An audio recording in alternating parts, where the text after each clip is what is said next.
Hello everybody, I'm Paul Beckwith, and as you know, my channel is mostly about climate change, abrupt climate change, and extreme weather events, and the overall climate system and how it's changing.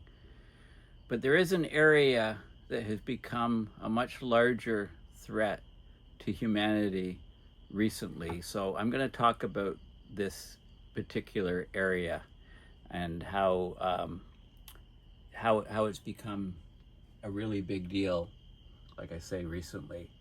So I'll start with the Stockholm Resilience Center, planetary boundaries. The concept of planetary boundaries, they introduced it in 2009. So we've got a circle here of different elements.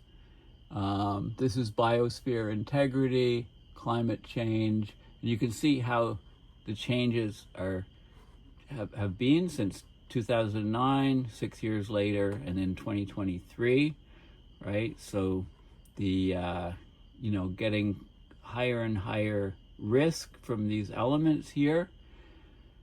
This is novel entities not yet quantified here. And the same thing in 2015. And look, suddenly it's jumped up here. And it's become a risk that's weighed by these people at the Stockholm Resilience Center even higher risk and consequences than climate change, biosphere integrity. We've got land system change, freshwater change, biogeochemical flows, ocean acidification, atmospheric aerosol loading, stratospheric ozone depletion. So you can see the different sectors and how the risks have changed. But if you just look at these three images from afar, you see strikingly this seems to be the biggest explosive risk that has come on the scene, and it wasn't even on the radar in 2009 and 2015. Novel entities. So what the heck is novel entities? Okay, so we can go down a little bit. And here's the 2023 image again. Novel entities. Increasing risk was even written here, as opposed, and this is safe operating space in the green section. Okay, so novel entities. Technological developments introduce novel synthetic chemicals into the environment, mobilize materials in wholly new ways, modify actually the genetics of living organisms, and interfere in evolutionary processes, change the functioning of the Earth system. The amount of synthetic substances released into the environment without adequate safety testing places novel entities in the high risk zone.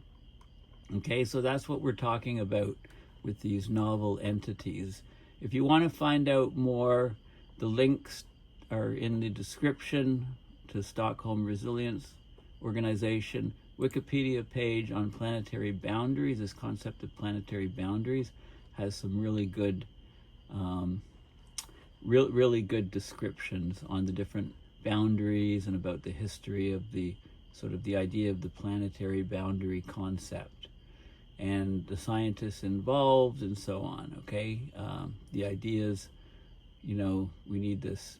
We've got these 9 planetary life support systems, and so far 7 of these systems have been pushed already past safe space. Okay, so the authors, it talks about Johan Rockström from the Stockholm Resilience Center, Will Steffen from the Australian National University. They're a couple of the lead people, and there's also collaboration with 26 leading academics, including Paul Kreutzen, James Hansen's on there, oceanographer, Hans advisor to the German government, Johann Schellenhuber, and so on. Okay, so it's a good section. I'll also provide the link to this in the description. This is the article that was published in The Guardian recently, which sort of twigged me to do this video. Chemical pollution is a threat comparable to climate change, scientists warn. Really? More than 100 million novel entity chemicals are in circulation with health impact not widely recognized. By the way, I should point out that, when I see this novel entities, I mean, what the heck does that mean? I don't like the description. I mean, is it like we've discovered UFOs are on the planet? This is a huge risk to humanity? No, it's the chemicals, but still, it's very nondescript. Novel entities, could be anything, right? But anyway, it means more than 100 million novel entity chemicals are in circulation with the health impact not widely recognized. Does this make you really hungry looking at these TV dinners all in plastic containers, or does this make you want to throw up? Researchers found more than 3,600 synthetic chemicals that are used in food preparation and packaging. They found them in human bodies. Okay. This article is The Guardian, Wednesday, August 6th. So just last week. Chemical pollution is a threat to the thriving of humans and nature of a similar order as climate change. It's the argument, but it's decades behind global heating in terms of public awareness and action. I would dispute that. I mean, what action are they talking about on global warming? Public awareness getting greater and greater, but still way too many deniers.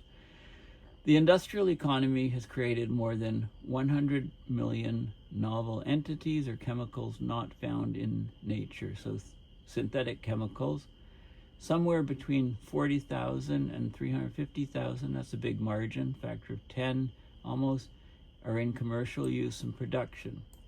But the environmental and human health effects of this widespread contamination of the biosphere is not widely appreciated, in spite of a growing body of evidence linking chemical toxicity with effects ranging from attention deficit hyperactive disorder, so mental disorders, behavioral disorders in young people mostly, to infertility, to cancers. Okay, so the biggest surprise, that's the biggest surprise for some people. So there's a senior climate associate at a group called Deep Science Ventures, or DSV, which carried out the research. So many people think that when you walk down the street breathing the air, you drink your water, you eat your food, you use your personal care products, your shampoo, cleaning products for your house, furniture in your house. A lot of people assume that there's really great knowledge and huge due diligence on the chemical safety of these things. But that's not really the case. So the Grantham Foundation, they do a lot of climate work and funding. They partly funded this, they funded this project over 8 months, where the scientists spoke to dozens of researchers, nonprofit leaders, entrepreneurs, investors. They analyzed hundreds of scientific papers. So the report, which I'll show you, there's a website for the DSV, and you can go there and request a copy of the toxicity report, and they'll email it to you. It's free. There's more than 3,600 synthetic chemicals from food contact materials. The materials that are used in food preparation and packaging alone found in human bodies, 80 of which are of significant concern. So one of them is known as the PFAS. You may have heard of PFAS. They're forever chemicals because there's hydrogen-fluorine bonds, which make them very durable in nature. It's very hard for them to break down in nature. They were found in nearly all humans tested. They're now so ubiquitous that in many locations, even rainwater contains levels regarded as unsafe to drink. Meanwhile, more than 90% of the global population breathes air that breaches World Health Organization pollution guidelines. And this summer is particularly bad with all the wildfires and the wildfire smoke and the particulate matter. These chemicals contaminate our body. There's correlational and causal data linking widely used chemicals with threats to human reproduction, immune systems, neurological, cardiovascular, respiratory, liver, kidney, and metabolic systems. So basically all the systems of the human body are threatened by these chemicals.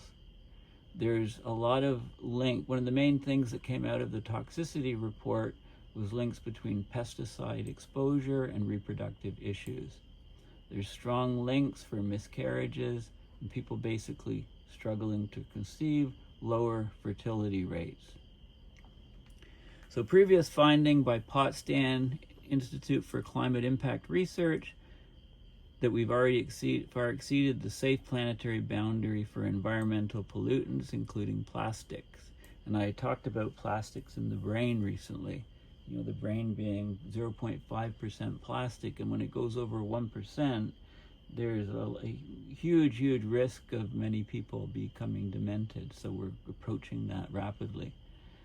You know, there was another report in The Guardian that the world faced a plastic crisis. So I'll show you that article in a minute, causing disease and death from infancy to old age amid a huge acceleration of plastic production. Plastic production is just out of control, accelerating at much faster and faster rates. And think of the lag time for that plastic once it's in the environment to break down mechanically, because chemically it's very stable, and then mechanically you get smaller and smaller particles, you get the microplastics, and then you get the nanoplastics, which are very risky to the human brain. So there's critical shortcomings in current toxicity assessment, research, and testing methods. The way that we've generally done the testing has meant that we've missed a lot of effects. So there's these endocrine disrupting chemicals that actually disrupt hormones at very low levels. Okay, that causes problems ranging from infertility to cancer. And these confound the traditional assumption that lower doses will invariably have less effects. That's not always the case. Low doses can have huge effects. When you have a chemical interfering with the hormones in the endocrine system, it can have a nonlinear response. So there'll be a response at a very low dose, which you wouldn't be able to predict from its behavior at a high dose. Okay, so this DSV that did the report is like, they call themselves a venture creator. They spin out companies aimed at tackling big problems in environmental and human health issues. So they wanted to identify problem areas, and chemical toxicity as an environmental issue receives just a fraction of the funding that's devoted to climate change. Okay, we obviously don't want less funding going into climate in the atmosphere, but this chemical toxicity needs more funding. Okay, we need to demand safer products. Okay, so the researchers cook their foods in cast iron skillet, don't heat food in plastics, right? Eat more organic food. It's more expensive, so at least washing fruit and vegetables is vital to do. Okay, so that's the focus of this video, chemical pollution as being a threat, and that's what this is, these novel entities. And again, I showed you the difference from, you know, it wasn't on the radar in 2009 or 2015, but it's jumped up to be a huge risk in their assessment. This was the article on plastics, world in 1.5 trillion plastics crisis, hitting health from infancy to old age. So plastic production has increased more than 200 times since 1950, hits health at every stage from extraction to disposal. Okay, so this is a river in Mumbai, India, and you can see all of the plastic, and somebody's there in the river trying to collect some of it. So plastics are a grave, this article was from just over a week ago. Plastics are a grave, growing, and under-recognized danger to human and planetary health. The world's in a plastics crisis. It's causing disease and death from infancy to old age. It's responsible for an estimated $1.5 trillion or 1.1 trillion euros a year in health-related damages. The driver, of course, is a huge acceleration globally of plastic production, increased more than 200 times since 1950, and it's set to triple again to more than 1 billion tons a year by 2060. Okay, so it's about 1/3 of 1 billion tons right now, and it's supposed to triple over the next number of decades. The most rapid increase has been in the production of single-use plastics like drink bottles and fast food containers. So plastic pollution has also soared, right? You know, it's a certain percentage of this, what's produced, ends up in the environment. 8 billion tons now pollute the entire planet, from the top of Mount Everest to the deepest ocean trench. Less than 10% of plastic is recycled. So you can count on at least 10% of the production to be going into the environment or into landfills at a fraction into the environment. So there was a global treaty on plastic recently, and it was totally infiltrated by the plastics industry, which of course is connected to the fossil fuel industry. Plastics endanger people and the planet at every stage, from the extraction of the fossil fuels they're made from to production, use, and disposal. Results in air pollution, exposure to toxic chemicals, infiltration of the body with microplastics. Plastic pollution can even boost disease-carrying mosquitoes because water captured in littered plastic provides good breeding sites for mosquitoes. So there's a review published in the very prestigious medical journal, The Lancet, about, it was released just before the sixth and probably final round of negotiations between countries to agree to a legally binding global plastics treaty to tackle the crisis. There's more than 100 countries that are backing a cap on plastic production. There's petrostates like Saudi Arabia that oppose the proposal. So you can see this is like what's happened with fossil fuels. The Guardian recently revealed how petrostates and plastic industry lobbyists are derailing the negotiations. Okay, so, you know, and the impact falls mostly on vulnerable populations, infants and children, smaller body masses, so larger proportions of plastic in their bodies. Well, you know, if you have a fixed amount of plastic in somebody, then, you know, in an adult body, it's a smaller percentage of the person. It can have much larger impacts in infants and children. Petrostates and the plastics industry have argued the focus should be on recycling plastic, not cutting production. But unlike paper, glass, steel, and aluminum, chemically complex plastic cannot be readily recycled. More than 98% of plastics are made from fossil oil, coal, and gas. Okay, and that's of course releasing a lot of emissions, the equivalent of 2 billion tons of CO2 a year, which is more than the emissions of Russia, the world's 4th largest polluter. Plastic production also produces air pollution. More than half of unmanaged plastic waste was burned in the open air, further increasing the dirty air. There's more than 16,000 chemicals used in plastics, including fillers, dyes, flame retardants, stabilizers.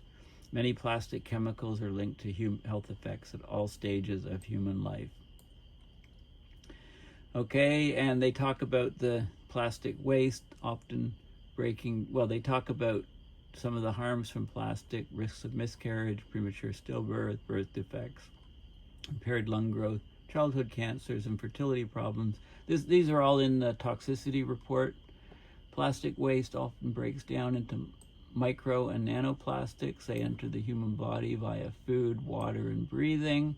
They're found that these particles have been found in blood, brains, breast milk, placenta, semen, bone marrow, linked to strokes and heart attacks, and recently found in the human brain at the 0.5% level. Plastic's often seen as a cheap material, but the scientists argue it's expensive when the costs of health damages are included. One estimate of the health damage from just 3 plastic chemicals, 3 different types, PBDE, BPA, and DEP, in 38 countries was 1.5 trillion a year. Okay, so this is very, very interesting article. The Lancet is behind a paywall, which I don't have access to, but it just talks about it shows you where that US 1.5 trillion annual cost in health-related economic losses because of plastics causing disease and death from infancy to old age. The principal driver is the accelerating growth in plastic production from 2 megatons in 1950 to 475 megatons in 2022. It's projected to be 1,200 megatons by 2060. Plastic pollution's also worsened, 8,000 megatons of plastic waste polluting the planet, less than 10% of plastics recycled. Okay, and then it talks about the global plastic treaties, which is being worked on. Okay, now I go to the Deep Science Ventures website. Toxicity, the invisible tsunami, is a report. How pervasive toxicity threatens human and planetary health. And they talk about the 8 months of the extensive analysis of the report, the key takeaways. These forever chemicals have contaminated the entire world. Over 3,600 synthetic chemicals from food contact materials are found in human bodies. 90% of the global population exposed to air pollution exceeding WHO guidelines. And the impact of pesticide use on cancer incidence may rival that of smoking. And it's linked to all these nasty things. So I downloaded the report. You have to give them your email. And I downloaded the report, which is right here. This is the Grantham Foundation website. Their splash screen is on climate change, but they also talk about other things that they fund in the details. Just wanted to show you that site. And this is the report, 146 pages on toxicity. So I'm just going to talk about some of the things in here. So they basically, they talk about how they rank things in toxicity, how they define it. There's a knowledge map of what we know about it, what we don't know. They talk about the different key nodes or different key types of pollutants like biphenyl A, BPA, the PBDES phthalates, which are added to plastics to soften them. So they're in like the drink, softer plastic, more flexible plastic. These are pesticides, neonicotinoids, very deadly to bees and butterflies. And then the PFAS, called the forever chemicals, because they last so long in the environment. How people get exposed through water, air, and food. And then the different threats, the ways that plastic cause stress on the body, cancers, neural effects, heart effects, the pesticides, insect toxicity, not just the ones they're trying to kill, but all the others, the pollinators, endocrine disruptors, hormone disruptors affecting reproduction, human reproduction, etc. And then state of the art, the chemicals in personal care products, drinking water, food, and all these things. Okay, so they go into and it's heavily referenced. Okay, so 8-month investigation funded by the Grantham Foundation. They did an extensive review, analysis of peer-reviewed scientific papers and interviews, and they're looking at links between toxic chemicals and human and environmental health concerns. So these are some of the key findings. It's just, they found over 3,600 synthetic chemicals, anthropogenic chemicals. They're not natural, from food contact materials alone, found in human bodies. 80 of these have hazard properties of high concern. The PFAs, or forever chemicals, are found in almost all humans tested. 14% of European teenagers have blood levels high enough to risk adverse health effects. Contamination of the environment, the PFAS is endemic everywhere, the PFAS in rainwater. Evidence is building that toxic chemicals are likely to be undermining the capacity of for humans to reproduce. So if you're worried about population and birth rates, this is a big reason. It may call it karma for the human race if you want. Our understanding of toxicity is outdated. There's a 500-year-old concept that the dose makes the poison. So low doses are fine, higher and higher doses, you reach a threshold where it's a poison. But this idea, it turns out that for some things, low doses can be worse than medium doses or even high doses. Okay, so we don't have monotonic dose response. In other words, this idea that dose makes a poison, sometimes it's highly nonlinear. The industrial economy has created over 100 million chemicals not found in nature, and we're using somewhere between 40 and 350,000 of those. So look at the uncertainty. Production has increased 50-fold since the 1950s. And they talk about the global population being exposed to air pollution. So there's links between these toxic chemicals and a range of health conditions, including cancer, obesity, Alzheimer's, pregnancy issues, ADHD, fertility, heart conditions, respiratory ailments. You know, if hormones are disrupted, of course, it can lead to people being obesity. It's not just the quality of the food. And then there's wider environmental effects. Okay, so they talk about toxicity is defined as a threat to human and planetary thriving posed by chemicals that damage human and ecosystem health. And the exposures are through air, water, and food. There's widespread contact of these chemicals with humanity and the planet. Okay, so, you know, I guess this is the first question. Should we be concerned about toxicity? And this is good to understand. On the surface, it may appear that there's no emergency since societies around the world and the global economy are so far able to function despite increasing production of toxic chemicals. Given this apparent indifference or resilience to chemical pollution, would it be a wise allocation of resources to focus on this problem when there's so many other pressing demands on societies, such as military defense, pandemic preparedness, aging populations, climate change, mitigation and adaptation, and the threats and opportunities from artificial intelligence and quantum computing? The answer is yes.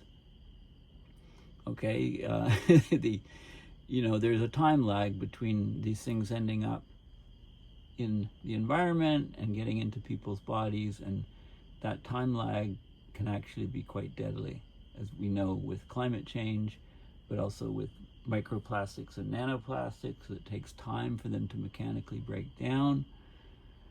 But the public's gradually becoming aware that the population is experiencing chronic health conditions at a higher frequency and at earlier ages than in previous generations, despite increasing life expectancy.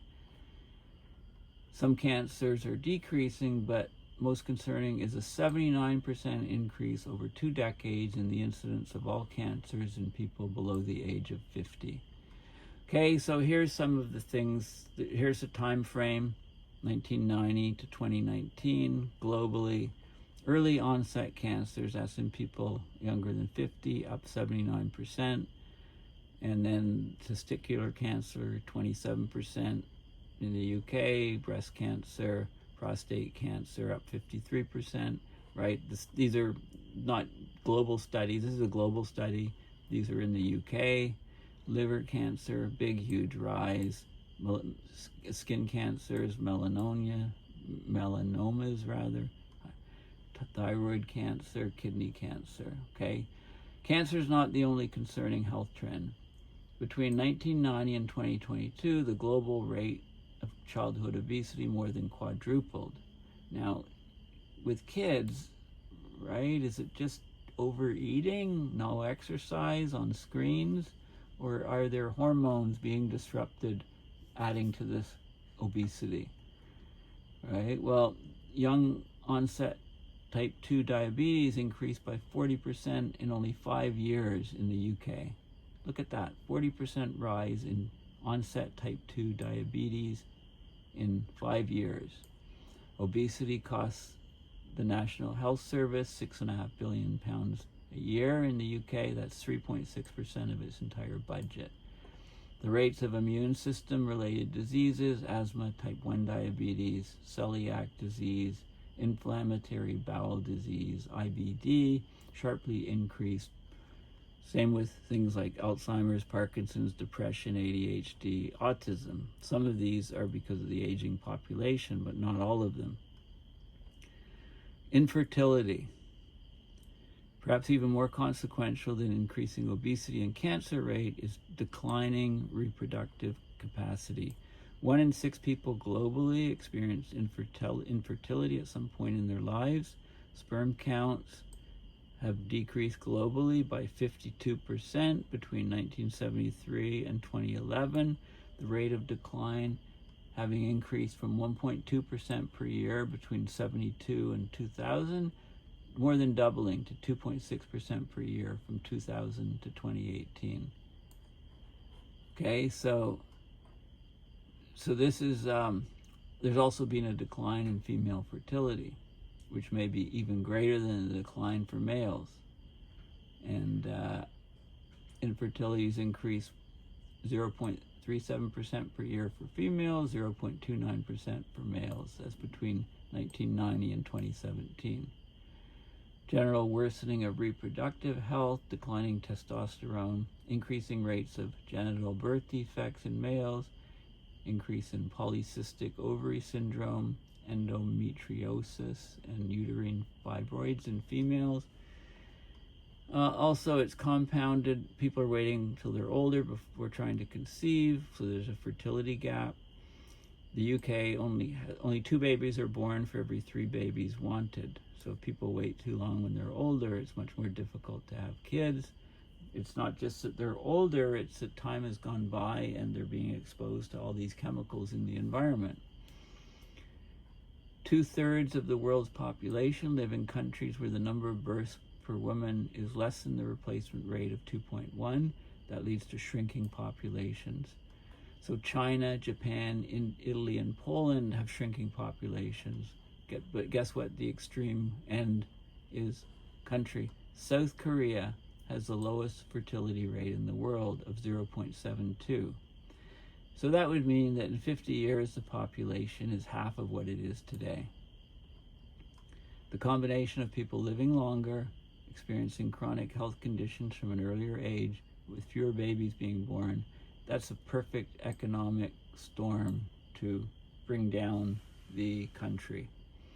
Okay, it just can't sustain itself. But it's not just human populations. The total population of wild animals has decreased by 69% since 1970. Migratory fish down 81%. 40% of insect species are now threatened by extinction. 16% of global soil has a lifespan of less than 100 years. Okay, so there's many causes for these things. So they look at correlational links and causal links to exposure, and they go into a lot of details. Okay, so one of the worst is pesticides and infertility. Higher pesticide exposure is correlated to lower sperm counts. They give an example. Iranian women who worked on pistachio farms during their pregnancies had a 9.2-fold increase in the likelihood of miscarriage compared to those who did not. Okay, and exposure in mice was caused a dose-dependent reduction in successful pregnancies. 325 women undergoing fertility treatment found that higher consumption of pesticide residues on fruit and vegetables caused a decreased probability of pregnancy and live birth. So very, very important to wash your fruits and vegetables. And then here's a US study, 2.5 times increased likelihood of infertility, failed conception, in a study of 659 women. Okay, so, and then there's these PFAS, or forever chemicals. High concentrations, longer times to get pregnant. Men with high blood levels of some of these persistent chemicals were found to have less than half the number of normal sperm than men with low blood levels. These two are types of PFAS, persistent chemicals. Higher probability of ADHD for kids with high concentrations of PFAS.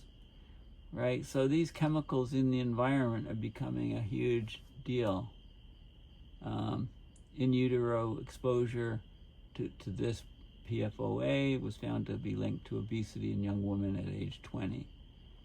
Numerous animal studies show that there's endocrine disruption. These are hormonal problems, more cancers, physical development delays, neonatal mortality.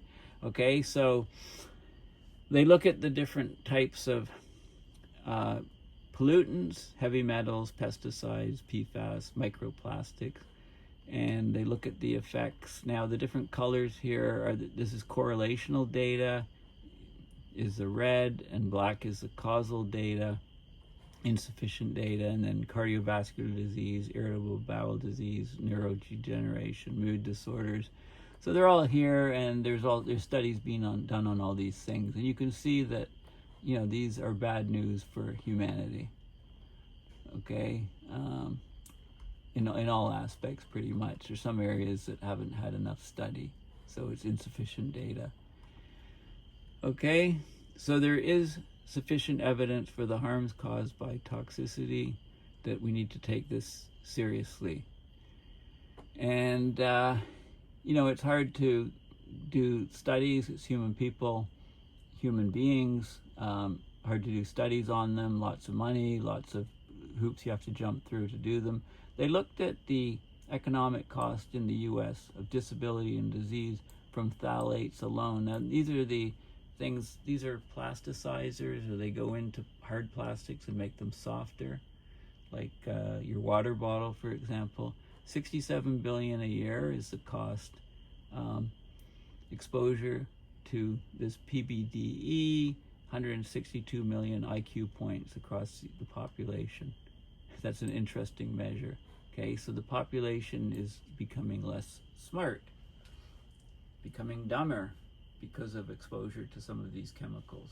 162 million IQ points. Wow.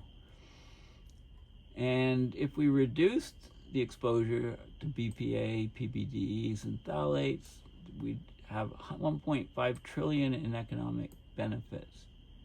Lead exposure reduced the average IQ of children in the US by between 2 to 5 points, it's estimated. Increased the number of intellectually disabled people by over 50%. So we banned leaded gasoline, and that saved us $8 trillion since 1980. So if you just look at the economic costs, the cost of environmental PFAS, a forever chemical remediation, if production continues unabated, may even exceed global GDP. Annual indirect health costs from these forever chemicals exposure, 52 to 84 billion euros in Europe, 37 to 59 billion in the US. Okay, hasn't been worked out. So there's huge issues with toxicity. So they rank the different things. Okay, they looked at 14 major chemical classes, and they ranked them here. So this was the ranking. This is normalized toxicity ranking, comparing different differential weightings to specific indicators. So what is it? What does that mean? Well, these were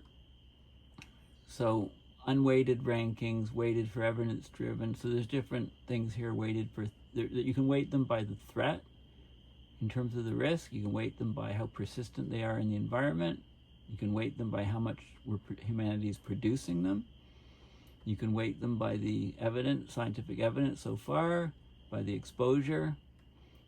So that's what all these dots are, but this is pesticides are consistently ranked as the highest risk, followed by the PFAS of forever chemicals, followed by PCBs, followed then by polychlorinated biphenyls, followed by heavy metals, followed by phthalates, plastic softeners, particulate matter in the atmosphere, biphenyls, UV absorbers. And is this like suntan lotions and things? Smog, ammonia nitrates, microplastics. There's relatively low on the scale. I think micro and nanoplastics will be shooting up soon. Flame retardants, quartz, what are quartz again? I think they're in cosmetics and things, maybe fragrances and things like that. Flame retardants. Okay, so they rank them. Pesticides consistently emerge as the most concerning toxic chemical class across all indicators because of their extensive coverage in the ecosystems, the huge human exposure, and their contribution to thriving threats like biodiversity loss. Okay, and then they go and they give their methodology to kind of set up a picture.